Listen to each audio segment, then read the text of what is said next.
na only the beginning for protect the cause of woman and girl pikin dem. Proceed. Announcement from Mr. Speaker.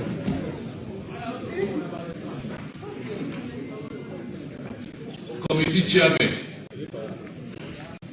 with the exception of those committees that went on oversight during the last session but did not lay their reports, with the exception of those committees that went on oversight but did not lay their report, all committee chairmen, make sure you submit your concept note to the leader of government business for vetting and for my final action.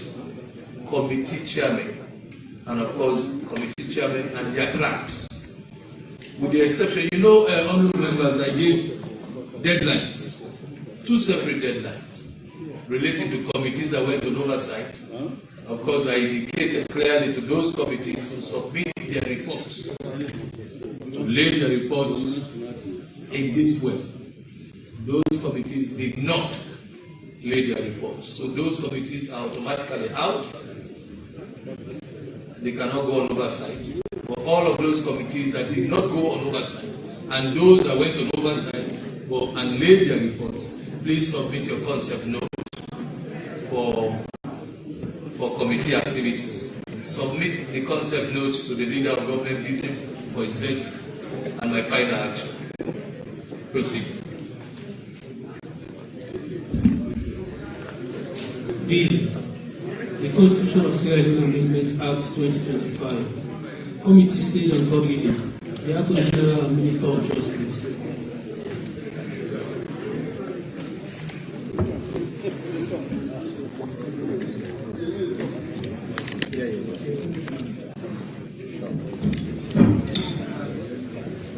The House is also the Committee of the Whole. Weeks of Please over.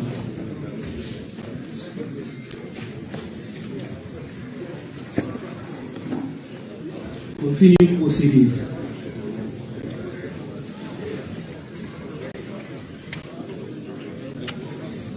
No, they block the position. They block the position. No, they put. You can't not you can even rest before you put no. Over me. I tell you right. It's a good friend. You don't know what it. Yes, sir. Mr. Chairman, our tables and we are cleared off for the state today by I think the cleaners or admin staff, I don't know, and our documents were dumped in the library on prior. So most of us are struggling to get our constitutional bill and our constitutional tier to refer to the police debate. So I asked that you instruct whoever did that to start to Mr. Clark, Mr. Clark. Honorable Speaker, Honorable Speaker, honorable members, the honorable member has personally visited my office and with the claims. And as you all know, somebody was in charge of the chamber during the cleaning of the state opening. I engaged her, Mrs. Fraser, and indeed, I was informed that the notices were put out so that honorable members, because they were approaching.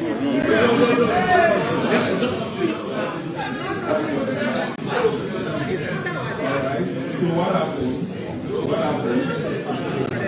happened, honorable members, they now removed those documents and they took them to the library. They were not disposed, they were taken to the library. So when the honorable member approached me, I again approached Mrs. Fraser to ensure that those documents were sorted out back for their use.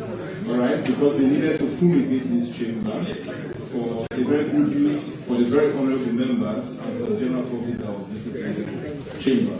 So that was what exactly happened. I have informed the honorable member that they will get a staff to get the documents sorted and that they will make those documents available.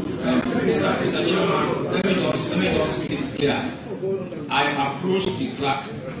What he's explaining to me now is quite different from what he explained to me initially.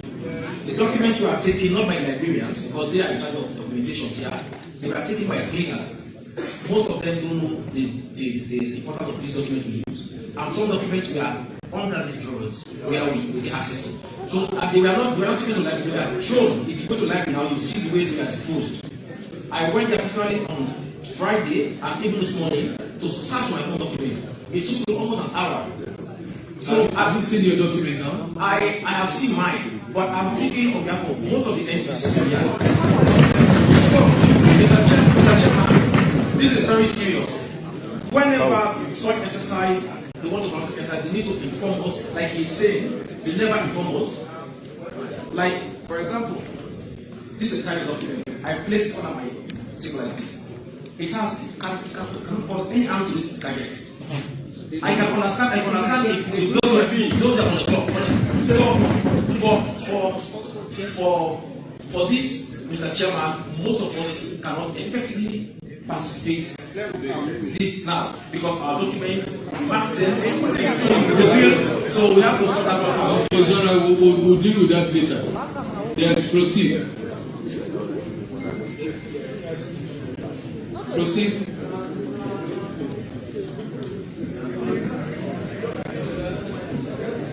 Yes, we're at page. Mr. Chair, sir. Chairman, sir.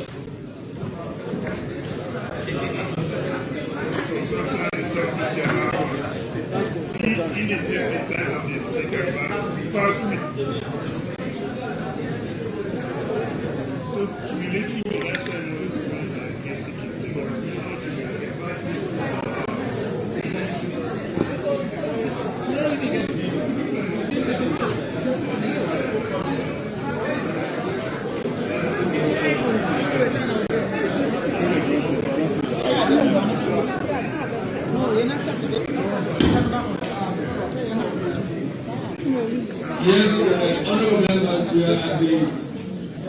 I think somebody got up. Is it okay now? It's okay, Chair. Okay. Yes, we are on page 18 also.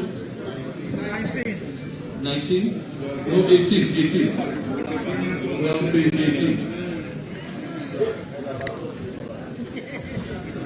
Mr. Chairman. Yes. These are consequential provisions. I don't think we will be able to do anything more from them now because they are dependent on some of the provisions we have to appropriate. The only thing that maybe we can do, if we go to page 20, from page 21, from page 21 and page 22, there are things that we can really correct. Again, the issue in page 21 is about draft.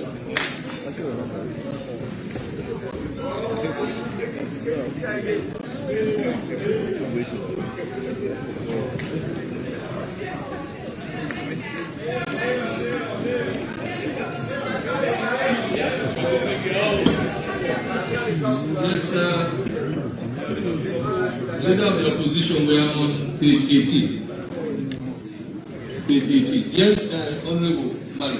Yes, because again, this is tied to 32(3) and also connected to the Public Elections Act. So whatever we're going to do here now, we can't do anything here now unless we look at the outcome from the previous aspect of the Constitution. So these are the consequential provisions that will be affected if at all the provisions are amended in the Constitution. So again, only few of them that will be looked at. Because even in page 21, during the debate, what was highlighted was drafting. So I want to just plead with you that we focus on the other aspect of that constitutional provision. They can be done at any time, but I think they are determined by whatever changes that take place. We have it before us now. Yes. So we have to deal with it. Page 22. Hold on. Do we have anything to say about page 18?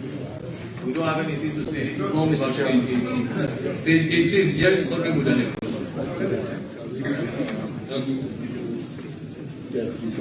Yes.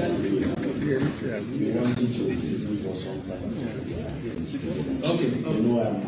Yes, yes. Yes, unfortunately, okay, I'll give you 5 minutes to settle down. Thank you, sir.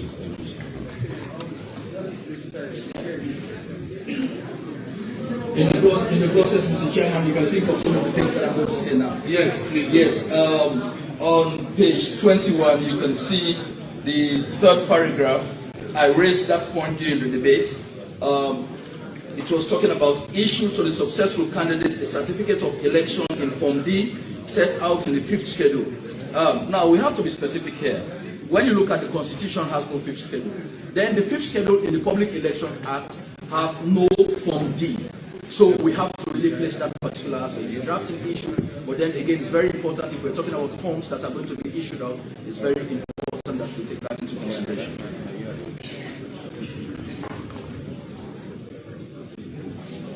Then, of course, we're not there yet, but again, you think about that. Page 22, section 21, from the debate, there was that kind of agreement that we're talking about the Political Parties Act, about the registry of political parties, which, of course, from this end, we argue that it's something not within what we are looking at. So, again, that can be taken out for this consequential provision. I know you've done your assignment, and you're in order to make this statement. But we're on page 18.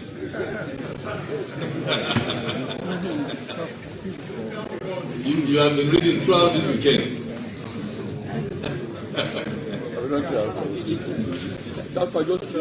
Yes, Honorable Timo. So on page 18. Page 18. I know we've struck a pin on the qualifications for the Chief Electoral Commissioner. However, I want to read page 18 in tandem with the requirements in page 3 of the same bill. Okay. So the requirements that are placed in page 18 for the qualification of the Chief Electoral Commissioner ought to be the same as the qualifications in page 3. Of course. So when you look at the two, they're different. So I think it's a matter of harmonizing requirements and agreement. Yes, yes. A leader's government business. Mr. Chairman, I don't know why the EG is wasting time to deal with the consequential amendment. For now, we have said that we really don't need the consequential amendment. We don't need it now. I think you should do us a favor by just removing this whole part from the bill. Yes, Mr. Speaker, honorable members, good morning. As indicated by the leader of government business, there is a submission that the provisions or the proposals relating to consequential amendments starting on from page 18 be put on hold because this is actually in line with section 173 of the Constitution of Sierra Leone, which reads, with your leave, Mr. Speaker, that the provisions of any consequential provisions act made under this Constitution or any act relating to citizenship shall not be amended, repealed, reenacted, or replaced unless the bill incorporating such amendments repealed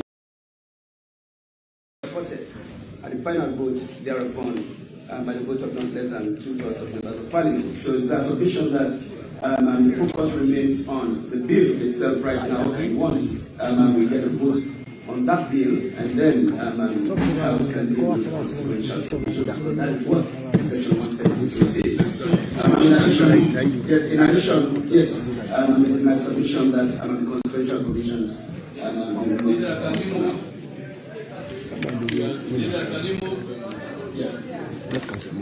And it is also a submission, Speaker, honorable members, that while we need to remove the consequential provisions for now, in fact, the provision relating to proposal relating to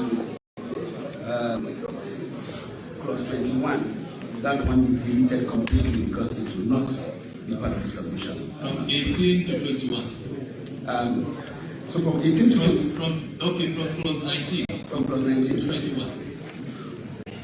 Yes, Mr. Speaker. Yes. So, please, can you please? Maybe I'm wrong here. Why do we need to move the Constitution provision which we cannot one who is piloting the bill.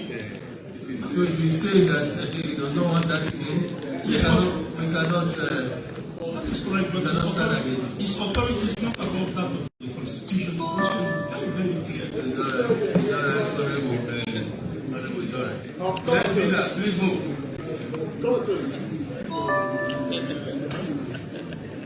Chairman, commitment.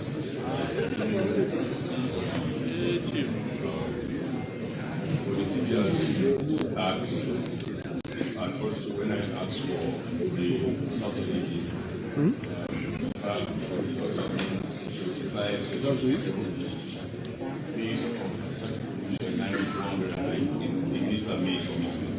And also, you are just quoted for question amendment, the language, constitutional commission, and 21 the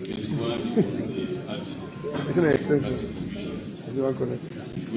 So part 2, that has to do with constitutional amendment, made it from the bill. So Any seconder? Any seconder? No. All those in favor say aye. Those against say nay. The ayes have it. Part 2, deleted.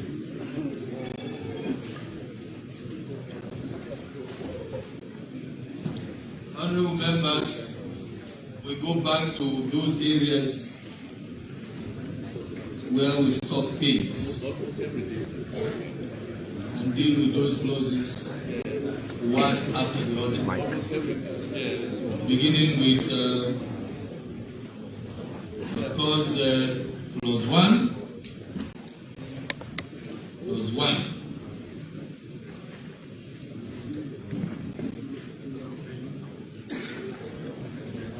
Clause 1 reads to be specific.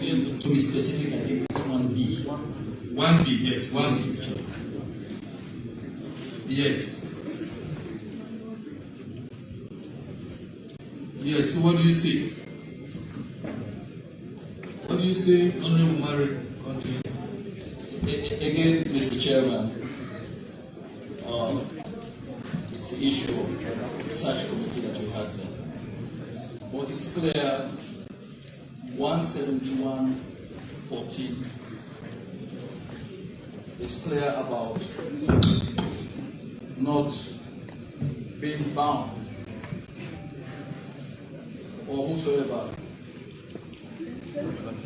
We have your attention, Mr. Chairman. The search committee is going to sit and make a decision. They will bring forward nominees to the president. But in this constitution, whatever the process, the consultation process that might have taken place, subsection 14 of 171 makes it clear that it's not bound by the outcome of that particular consultation or that advice. 53.3 is also clear on that. So why do we need to bring a group of people together, not for free at some point? Spend all the time deliberating, make a decision. But at the end of the day, whosoever they are going to present this decision to is not bound by the outcome of that consultation. What do you say? So, again, it's something like the operation was successful, but the patient died. The man you bring in this decision to already has the power to even make that decision. So it is against this backdrop that we are saying, let the consultation process be clearly defined. In as much as, again, he's not bound by the outcome, so why take the powers from him when he can even reject? This is the question we're facing. We bring them together, they make a decision, but when they bring it to the president, he still has the power to even reject it. So why not make them? Again, we're looking for some other opportunity to bring people together. We spend resources, just like we're trying to ignore all the other resources or the time and effort spent on the previous consultations, the white papers. So let's not make it a habit of bringing people together.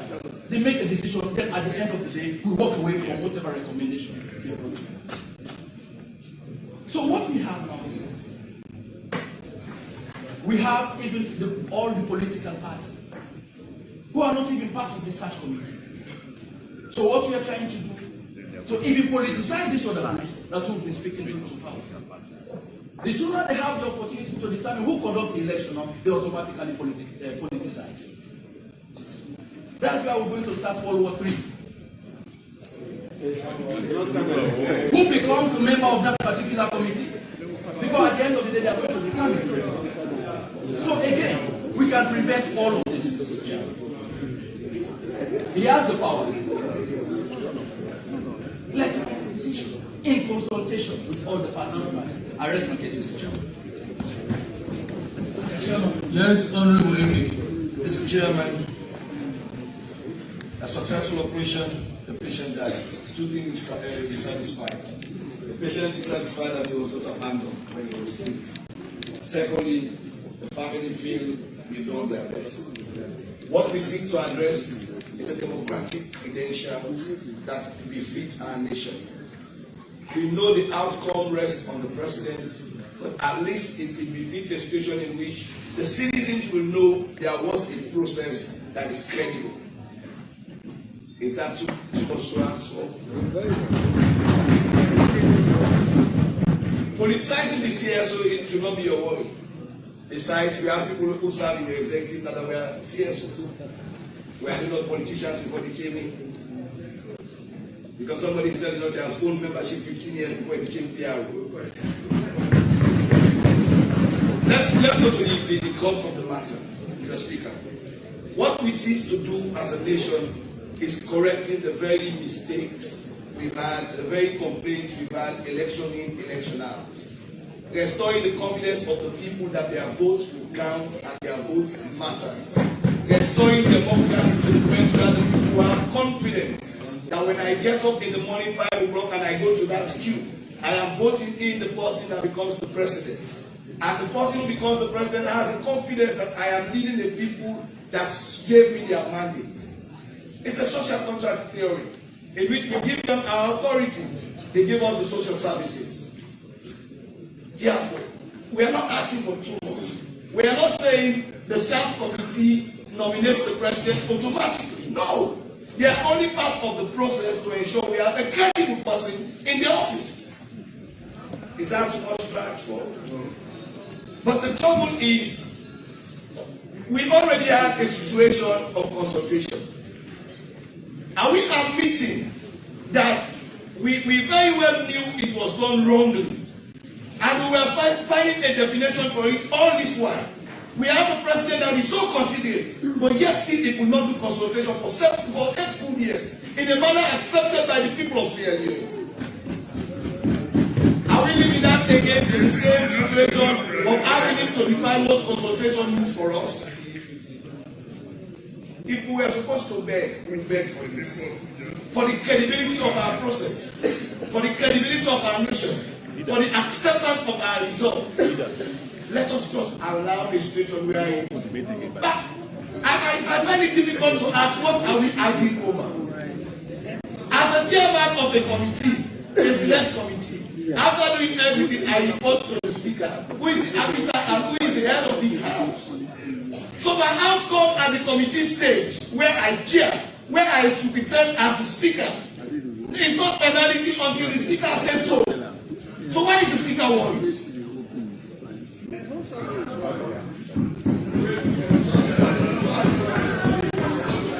Mr. Speaker, in terms of resources, if we want to save resources, let me say this.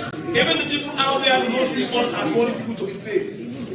We can save resources by leaving this house and let people have more resources. So I am saying my position is clear and our position on this side is clear. Let us save democracy. Let us assure the people of having an electoral commissioner that befits the status of our democratic credentials.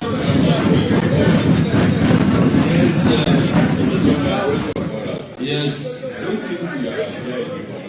Of course, I know. Our position on this other side was very clear. The true sense of patriotism. The make law not because you are sitting on the convenient side or the interest on a normal temperature and pressure on all sides to have the final say for the good of this country. We have been our position. We are going to be that law in the expand law. We're going to remain the same. And we ask that there is any definition of consultation to take it to the Public Elections Act, that will be the general administration of the law. The main thing they are proposing, you cannot do the administration of the law in the Constitution. You can take it to public elections. Fine. I don't want to go over and over what I've said. I have said the 10,000 number. What the president did for the appointment of the electoral commissioners, I asked my colleague 10,000 numbers that go to the Supreme Court for interpretation. For us, we start with the extra law.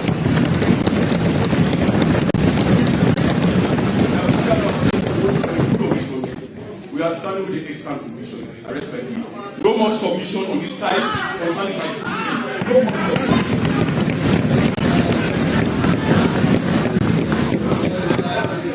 Yes, the leader of the opposition. Yes, Mr. Speaker. I similarly believe that we've had ample debate on this topic. And no form of debate will shift anybody's position.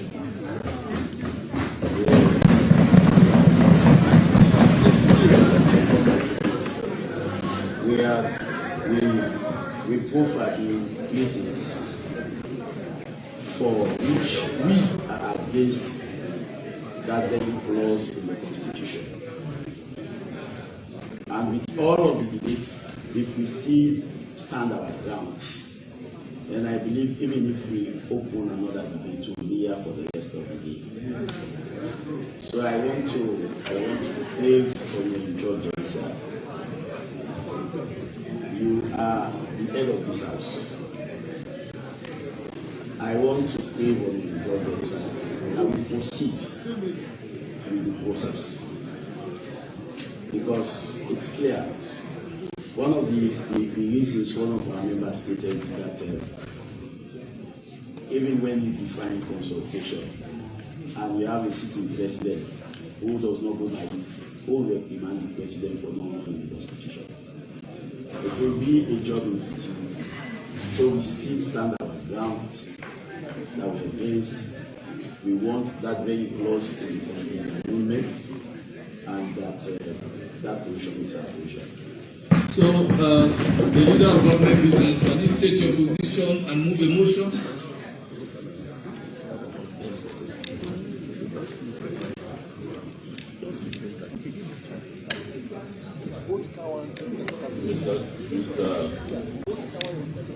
Mr. Chairman, I have stated I have the Tatoka provision with me.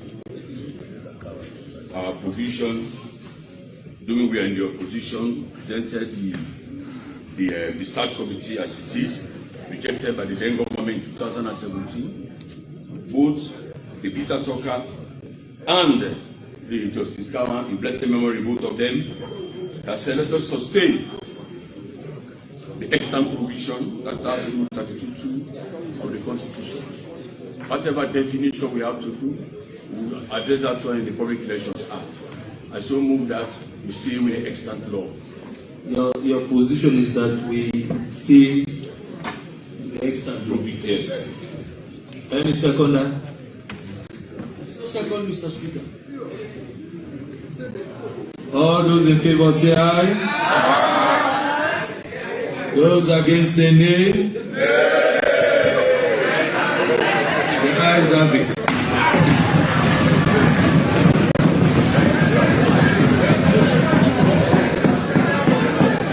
Mr. Speaker. Yes. We are looking at an important document which is the Constitution.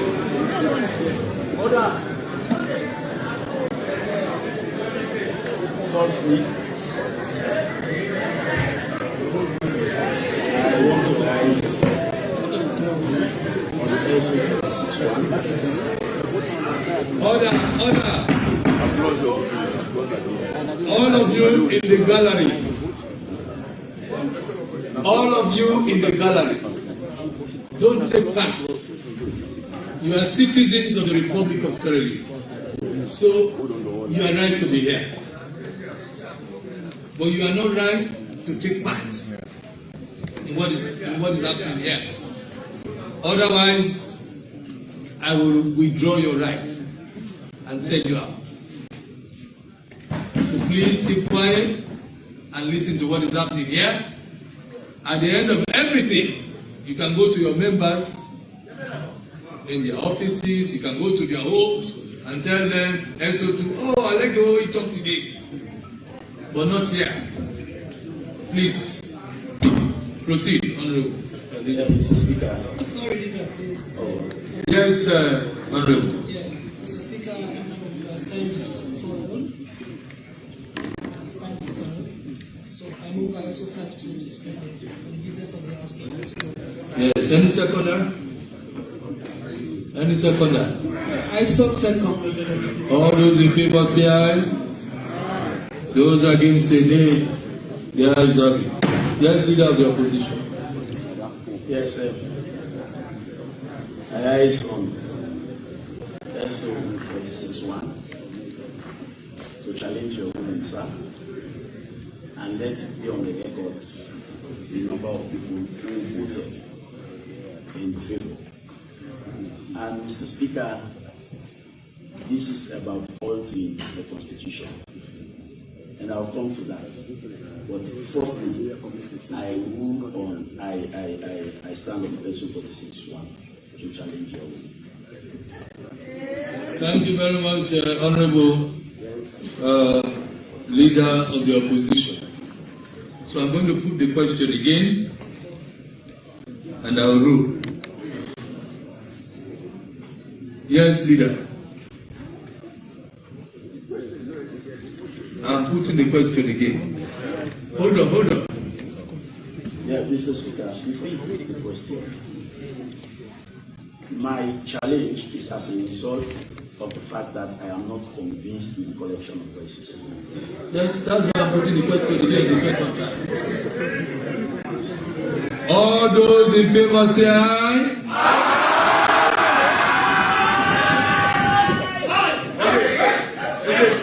Those against say nay.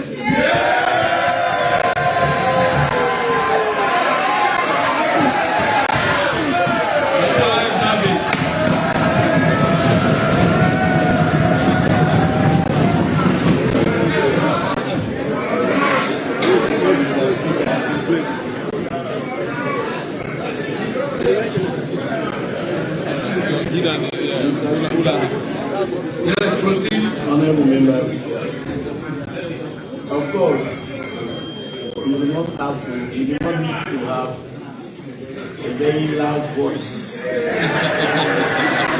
to vote in Parliament. Because if it were that, they would have got to look for those with the loudest voice to be elected in Parliament. Parliament is the house of procedure. We have seen and noticed that during the process, we have seen and noticed that during the process, there is immense participation from the gallery.